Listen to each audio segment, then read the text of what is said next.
basigi o nalen don Niger faba ɲame kɔnɔna la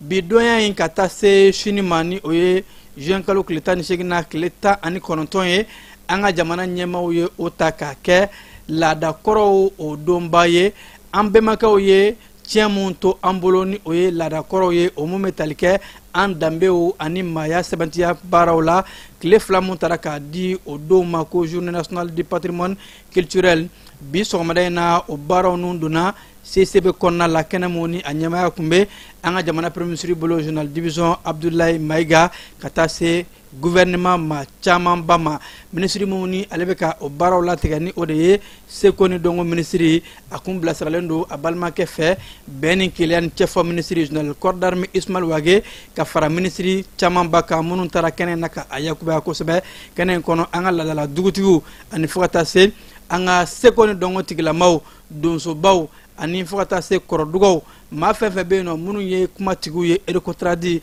ani minnu janbɛ kosɛbɛ an danbew ani an ka laadaw la kulu mun sigin bɛ sen kan n'u y'u wele ko danbe kɔlɔsibagaw ni o ye hakilina kura ye yaasa an bɛnbakɛw ye tiɲɛ mun to an ye an danbew la tiɲɛ minnu bɛ yen nɔ ni o ye dugujukɔrɔ nafolow ye fo ka taa se tiɲɛ minnu ye hakilinaw kalanw ani fo ka taa se maraw ye ko ka o tiɲɛw kɔlɔsi k'o labato k'o latɔbɔtɔ maa mun bilalen o baara la ni o ye faso kɔlɔsibagaw ye olu bɛɛ lajɛlen kun bɛ nin kɛnɛ in kan premier ministre kɛlen ka kɔrɔfɔw ta ni o ye général division Abdoulaye Maïga yɛrɛ k'a fɔ an danbe kɔrɔba mun bɛ an bolokɔrɔ ni an bɛnbakɛw ye a di an ma k'a ka kan an ka danbe ninnu tɔpɔtɔ an ka u lamara ka se ka u di sifinnakaw ma u bɛ baara kɛ n'a ye cogo min na ko o hakilina de kɔnɔ seko ni dɔnko ministre so ye danbe kɔlɔsibagaw hakilina ta wa k'a ka bolimafɛnko ye ko moto ni sen fila ni bolimafɛnko ye ko moto ni sen fila ni sen saba bɛɛ lajɛlen ka plaki kɛ i ka motow la o baaraw daminɛna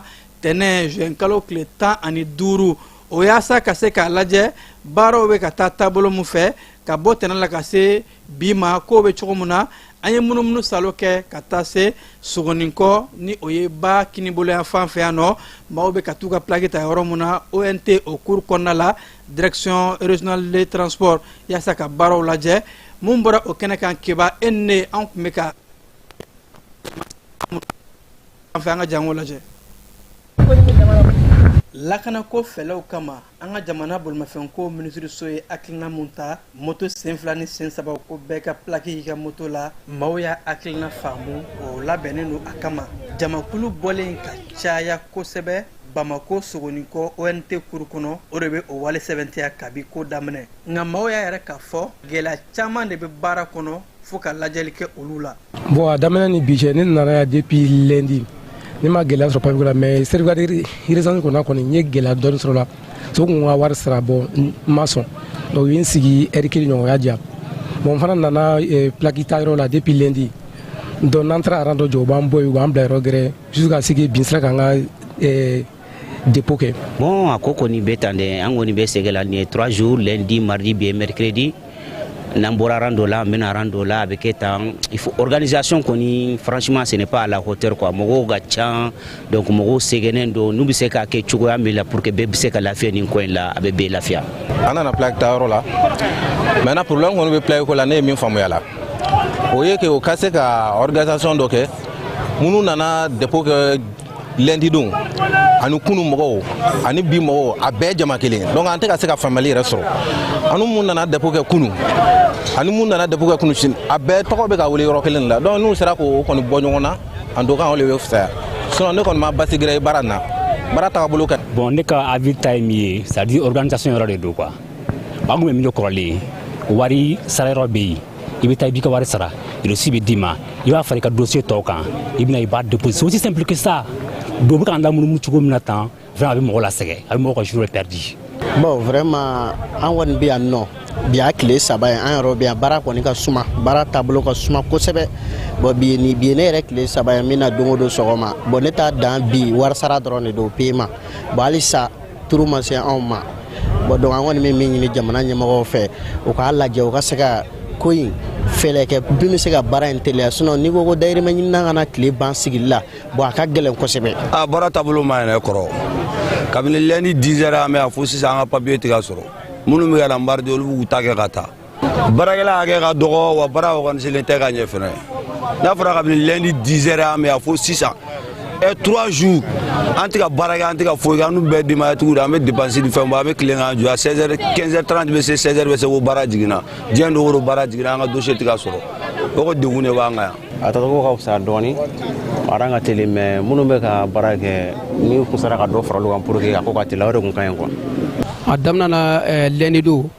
k'a tɔɔrɔ kana bila bira bon komi anw ni directeur kuma fɔlɔ bi de an nana anw tɛ directeur fɛ bi an nana a recontrôler bon ala ka an n'a yɛrɛ sigira bi an kumana an nisɔndiyara kosɛbɛ an nisɔndiyara baara a y'a bonya ni karama yɛrɛ d'a ma bon plaque ko in a diyara anw ye fo k'a dama tɛmɛ. Bon an bɛ mun fɔ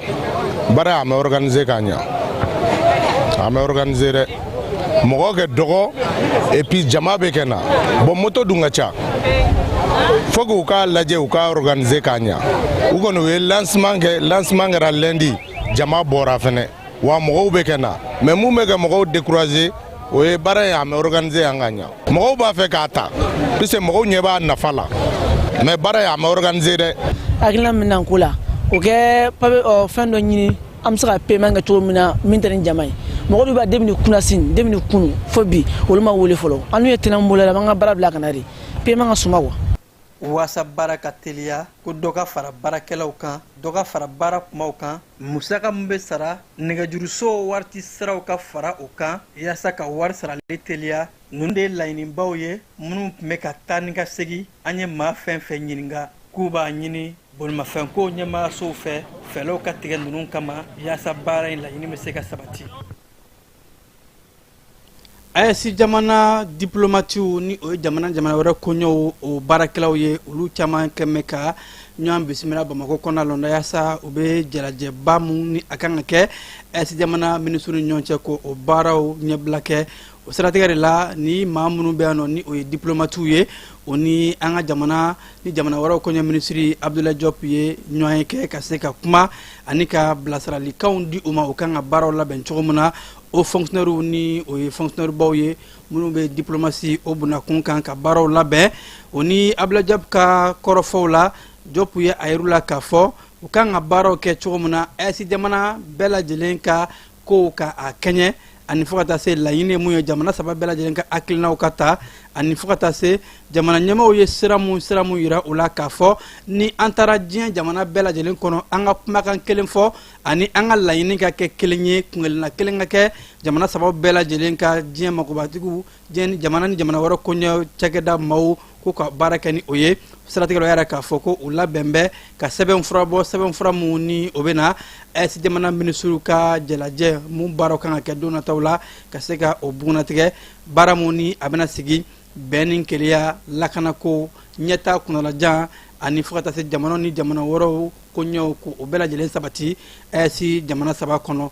kɛnɛyako sira fɛ an ka jamana kɛnɛya minisirimuso a ye jolidi baaraw kɛ ka sanga ni juin kalo tile 17 ye kɛnɛ mun kan ni a y'a kɛ ka ɲɛsin ni diɲɛ kurukara ye don mun ta k'o kɛ jolidi tɔgɔya ye kabalankoro CSRF o de kɔnɔna la ni baara in kɛra kɛnɛ mun ni minisirimuso colonel major Asaba Jalo Ture a yɛrɛ k'a fɔ ko a nisɔndiyalen don kosɛbɛ bawo ko a minisirimuso mun bɛ yen nɔ ni o ye Madina Danbele ale tun ye kɛnɛ denba ye ko a bɛ maaw bɛɛ lajɛlen wele hakilina mun taara na k'a fɔ ko joli tɔni kelen o ye maanifinya dilanni de ye o b'a yɛrɛ k'a fɔ jolidi de bɛ kɛ sababu ye ka se ka niw kisi nin kɛnɛ in ko a laɲini ka bon kosɛbɛ mɔgɔ mɔgɔ ni e y'i joli di o bɛ kɛ sababu ye ka maa dɔ ni kisi don nataw la bawo ko an ka joli bila yɔrɔ mun bɛ yen joli tɛ san nka joli bɛ falen de ni bɛɛ lajɛlen taara ka taa i joli di joliw mana to yen nɔ a bɛ kɛ sababu ye joliko dɛsɛ tɛ kɛ maa si sata ye tuguni wa ko wulikajɔw bɛɛ lajɛlen ka kɛ bɛɛ ka nin hakilina in k'a lapasa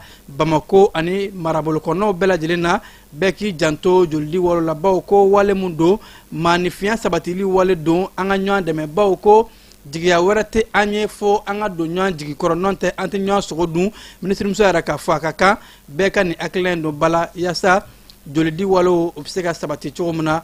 marabolo kɔnɔna kibaruyaw bɛna taa ni an ye buguninkaw fɛ yen nɔ moto sen 2 ni sen 3 plaki ta wale mun ni a daminɛna jamana ɲɛmɔgɔ ka hakilina kɔnɔ ko ka sangani ka bɔ juin kalo tile 15 la ka se kunungo juin kalo tile 17 ma moto 106 buguninkaw ye o de enregistré ni sɛbɛnfura kan ka kɛ o la ni o ye plaque ye ko Buguni direction régionale de transport yɛrɛ k'a fɔ maaw u ye nin ko in ta bala baw maaw bɛ ka bɔ cogo min na ko bɔcogo a ye u munafa o de la ko halisa maa minnu ma se yen nɔ ka wulikajɔw kɛ joona marabolo ɲɛma kɔnɔ yɛrɛ k'a fɔ ani fo ka taa se bolimafɛnko ɲɛmaw ma baara bɛ kɛ cogo min na ko a taabolo o ka ɲi Douanzakaw fɛ yen nɔ sɛnɛkɛ mansin 4 taara ka a d'u ma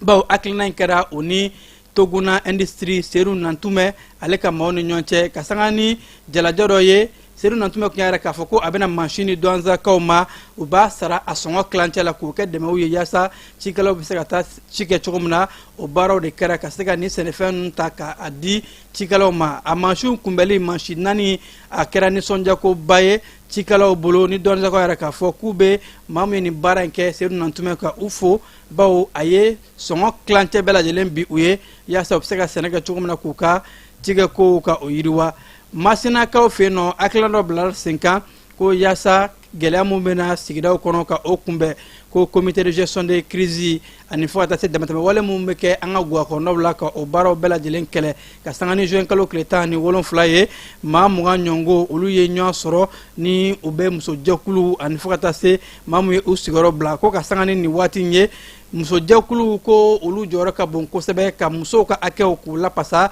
yaasa gaw kɔnɔna la musolakaw kana gɛlɛya sɔrɔ hakilina in bila sen kan o ni faamu o ni adamabagaw fɛ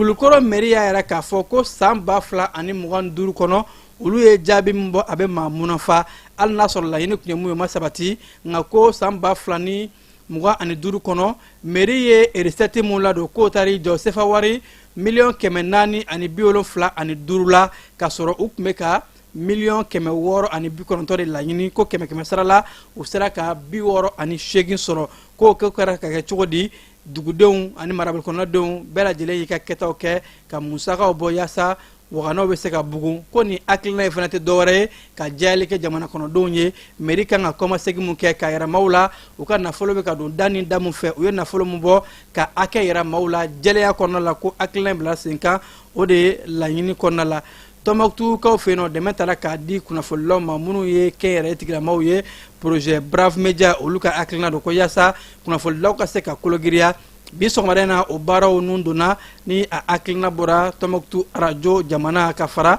o dɛmɛbagaw kan ONG ni a ɲɔngo ko yaasa kunnafonilaw ka se ka kanabila sɔrɔ u ka se k'u ka baara kɛ lafiya la a ka kan dɛmɛ ka se ka don o ma kibaramete fan fɛ ka sɔrɔ ka taa an ka kɔkan kibaru kɔnɔ. Dugutigi ni wari dafara e passe da kan ka sira di ne ma. Sunkalo e kunkolo a tɛ yen dugu wari ko o d'i ma fo dugu ani dugu o wari t'a de. o kɔni kuma t'a la sa e ka sama mɔnɛ to yen i yɛrɛ ta. Sita Sidi ka numéro filɛ nin ye wari ci.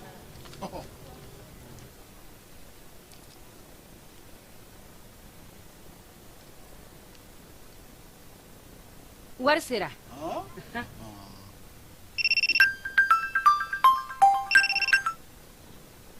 Allo i ye wari sɔrɔ o ɲɛna tiɲɛ yɛrɛ la ko ni sama bɛ maa min ɲɛ ko n komi t'i gosi. Ngonga. sama mɔnɛ i yɛrɛ ta a sɔngɔ ka nɔgɔn ni Mali wari ci sira bɛɛ ye dépôt ye fu ye wari bɛ ci fu ni application ye wa bɔsara ye musaka fitinin ye sama mɔnɛ ji ni courant bɛ sara n'a ye créditw bɛ ta n'a ye sanni feere bɛ kɛ n'a ye sama mɔnɛ nin y'anw maliyɛnw ta ye a y'a si filɛ ka nkalon bɔ n da.